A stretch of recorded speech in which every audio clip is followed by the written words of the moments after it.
Καλησπέρα φίλες και φίλοι. Ξεκινάμε εντός 5 λεπτών το... Περιμένουμε τον Νίκο να έρθει τώρα. Έχει πάει το γνωστό χέρι μου που πηγαίνει κάθε φορά. Λοιπόν, θα δούμε. Λοιπόν. Με αυτός ο Μπέιλι δεν είναι.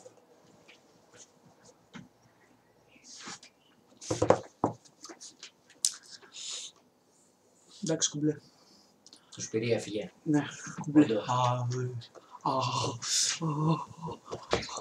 Νάτος. Έρχεται. Το χέρι Έρχεται ο μου. Νίκος. Έριξε μια τέτοια παιδιά. Έρχεται τώρα εδώ, μπαίνει μέσα. Πω ρε μαλά, βρώμησε ρε φίλε, κάτσε, φύγε από εδώ. Πω τον τύπο. Λοιπόν, τίποτα, ένα χαλαρό είπαμε να κάνουμε ένα δίλεπτο. Έχουμε 5 λεπτά να ξεκινήσουμε, παιδιά. Καλησπέρα σας.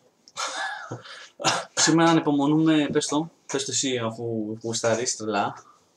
Ανυπομονούμε να δείξουμε και στον κόσμο μας Το μουντράκι αυτό. την κουπάρα μας.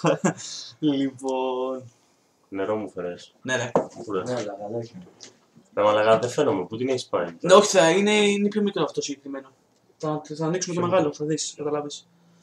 Τι είναι αυτό ρε μαλαγά, μες στα κόκκινα σε. Κάτσε Λοιπόν. γιατί φαίνομαι εγώ και δεν θα δούμε το backstage. Φίλοι, σας κλείνουμε, πάμε να ετοιμαστούμε. Καλή εκπομπή να έχουμε. Σήμερα θα έχουμε και υποστηρικτές αρκετούς από ό,τι υπολογίζουμε. Καλή συνέχεια. Γεια σας.